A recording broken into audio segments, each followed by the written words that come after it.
৫৫ বছরেও মিলেনি গাইবান্ধার পলাশবাড়িতে একটি সেতুর অভাবে দুর্ভোগে কুড়িগ্রামের মানুষ।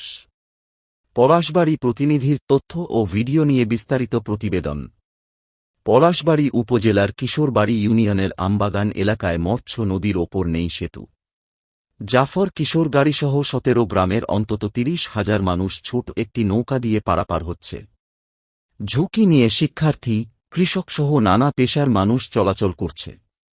কৃষক তার উৎপাদিত ধান, পাট, ভুট্টা ও অন্যান্য কৃষিপণ্য বাজারে নিতে গিয়ে অতিরিক্ত পরিবহন ব্যয় ও নানা ভোগান্তির শিকার হচ্ছেন। এতে তাদের আর্থিক ক্ষতির সম্মুখীন হচ্ছে তারা।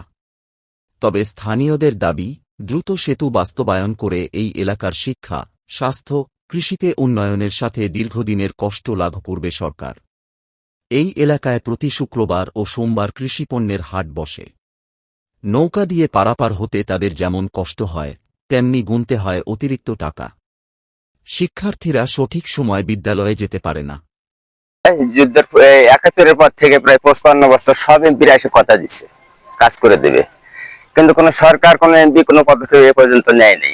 রোগীরা অসুস্থ হয়ে যায়, মধ্যরাতে দেখা গেল তার আস্তে আস্তে ওখানে জীবন তাদের শেষ হয়ে যায়। আমরা অনেক সময় মেডিকেল নিতেই পারি না। তারপরে আমাদের কৃষি পণ্য যেগুলো পার করতে অনেক দুর্দশা হয়, একটা নৌকো দিয়ে হয় না। দেখা গেল যে ৮০০ টাকা মনের জিনিস ৬০০ টাকা আমাদেরকে বিক্রি করতে হয়। এদিকে আমাদের একটা লস, আমাদের খরচা পৌঁছে ওঠে না। তারপর দেখা গেল যখন ঝড় বৃষ্টি হয় আমাদের আরো দুর্ভোগ হয়, আমরা পার হতে পারি না, বাজার ঘাট করতে পারি না, আমরা খেতে পারি না। তারপর গরু ছাগলের খাবার দাবার এগুলো আমরা ম্যানেজ করতে পারি না, খুব দুর্দশা হয়। খাওয়া যখন পার হয় দেখা গেল অর্ধেক নৌকা জিনিস ডুবে, জিনিসপাতি চলে যায় ভাসে, আমরা হাটে নিতে পারি না ঠিক মতো। এখন কৃষি পণ্যের উপরে আমাদের এই দুটো গ্রাম, এখানে ৭-৮টা গ্রাম আছে নির্ভরশীল। এই নৌকা দিয়ে একমাত্র যাতায়াতের আমাদের পথই হচ্ছে নৌকা। নৌকা ছাড়া আর কোনো বিকল্প পথ নেই। খুব কষ্ট চল বলে স্কুলে যেতে পারে না, খুব কষ্ট। আমার লোকে পার হয়, বন্যার মধ্যে পারি হওয়ার পাই না। জিয়া স্যার যখন আসছিল এখানে নামছিল তখন তাই বলে গেছিল এই ব্রিজটা আমার করে দেবো। ওখানে এই কথা চলে গেছিল, পরে এমপি আসে গুরুত্ব দেয় না, ভোট নিয়ে চলে যায়, আর কেউ আসে না। অনেক অপেক্ষা করতে হয় নৌকার জন্য, আমরা অনেক ক্লান্ত হয়ে পড়ি। তার মধ্যে স্কুল শেষে আমাদেরকে অনেক সময় পার হয়ে আসতে হয়, হাঁটে আসতে হয়, এই রাস্তাটা হাঁটে যেতে হয়, আমাদের অনেক কষ্ট হয় নৌকা পার হতে। আমার মতো আরো ২-৩০০ শিক্ষার্থী এদিক দিয়ে যাতায়াত করে, তারা বিভিন্ন স্কুলে পড়ে, অনেক অনেক দূরে দূরে যায়, তাদের অনেক সমস্যা হয়। যে নাও আমি নিজের সংসদে আমার নির্বাচনী এলাকার ৫টি ব্রিজের কথা বলেছি।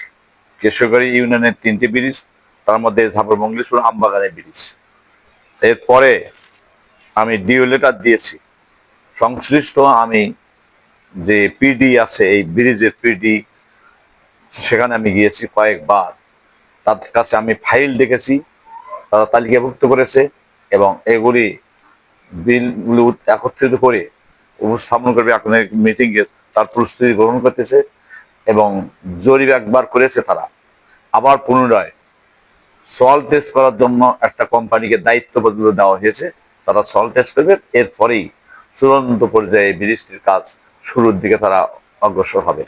তো আমি বিশ্বাস করি, আমাকে কথা দেওয়া হয়েছে যে এই বছর আমাদের এই ব্রিজের কাজ শুরু হবে ইনশাল্লাহ। পেয়েছি, জনগণের কাছে প্রতিশ্রুতি দিয়েছি, এই প্রতিশ্রুতি পালন করবো ইনশাল্লাহ।